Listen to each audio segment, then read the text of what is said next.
Hey everybody, Matt Scalogli here with SRP Medical Marketing, and I want to talk to you about your current patient list.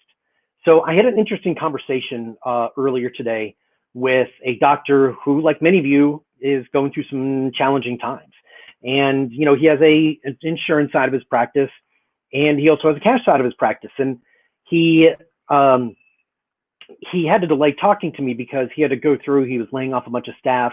He was, making a bunch of cuts in his business.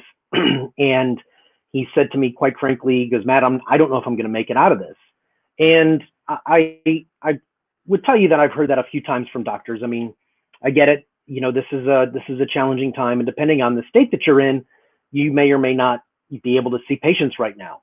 And so what we talked about is that, I said, if you have 5 to 10 minutes, let me jump on the line with you and let me share with you some things that you can be doing today to prepare yourself for when all these restrictions are lifted, because they're going to get lifted. They're going to get lifted probably sooner than later. You're already hearing the talk of, is the cure going to be worse than the virus, than the actual sickness? And in some places, businesses are starting to rebel and just open and just deal with it. But anyway, so what we talked specifically about is, I said, so what's your plan? Here was the question. And I want you to ask this of yourself. What is your plan for staying connected with your current patients and unconverted leads right now?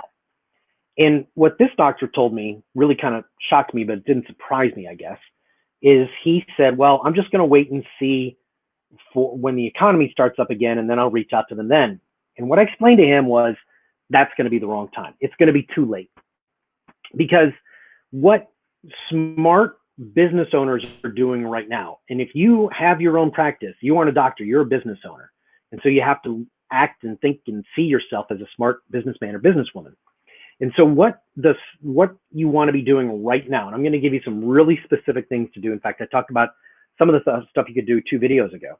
But the thing you really need to be doing right now is you need to be communicating more with your patient base. Now you might say, well, geez, Matt, I don't know how to do that. We send a weekly e-zine or a monthly newsletter.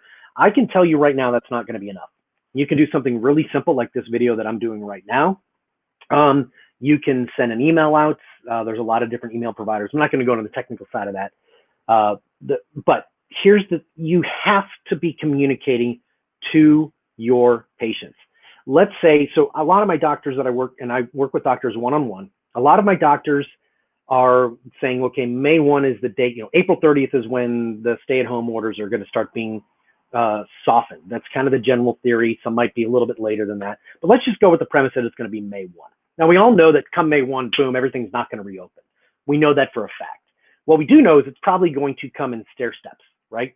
They'll probably start with, opening up, restaurants a little bit more, but it's going to be at half capacity, something like that, right? They're going to do some things like this to kind of ease us back into this, because they don't want to see a spike again. Well, the same thing's going to happen for you. Is you've got to make sure that you're ready. By the way, you have to be ready for when they open. You don't want to wait and say, oh, they're opening May 1, and then try to start filling your calendar. You need to fill your calendar right now for May 1. You must be doing this right now. I have practices that I work with, but they do botox. They're already pre-booking their appointments for May 1. And they already have like 16 to 20 patients per day coming in for botox just in the first couple of days of May. Now, what happens if we don't open until May 10 or it gets delayed till May 15? You just take those and push them back. The second thing they're doing is they're taking deposits, like 10% or 15% a deposit to hold their spot. That's non-refundable if they don't show. If they cancel within 24 hours of the appointment, they can move the money. But what they're doing is they're taking that, because people haven't been able to get their Botox for 4 to 6 weeks. How do you think they're going to look, right? So pre-book that. Like my girlfriend has already pre-booked her, stylist appointment for like, May 2nd or something like that, right? I mean, this is just, you want to make sure you're on the calendar. The third thing you can do is you can take a page right out of what a friend of mine's, her daughter goes to college, and they said, if you prepay for the next 3 months of rent, we're going to give you $100 off per month. Well, that's a big cash influx for them. They'll take 10% of the people they offer to are going to take it. You could do something very similar. You could say, look, if you are pre-booked and you pay for the procedure now, I'll give you 10% or 15 or 20% off. Pick a number, $100 off. So that way, what you're doing is you're getting cash in now to kind of just hold everything at bay. Yes, you're mortgaging a bit of the future for today, but for some of you, that's what it's going to take. The biggest thing I want you to get from this is you cannot wait.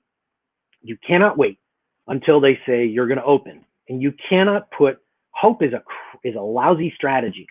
You have to make sure that you are being proactive. Go out there, be communicating with your patients on a daily basis. Send them emails daily. Talk about COVID.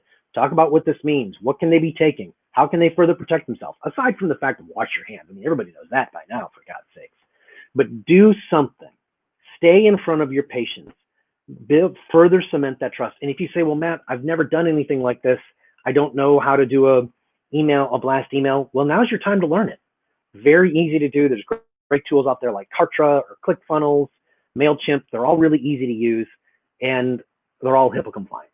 So look, you got to do something. You cannot just bury your head in the sand. Be proactive. Make sure that you're taking the steps. If I can help in any way, just reach out to me. Y'all have a great day. I'll have something for you on Friday as well. Have a great day. Bye.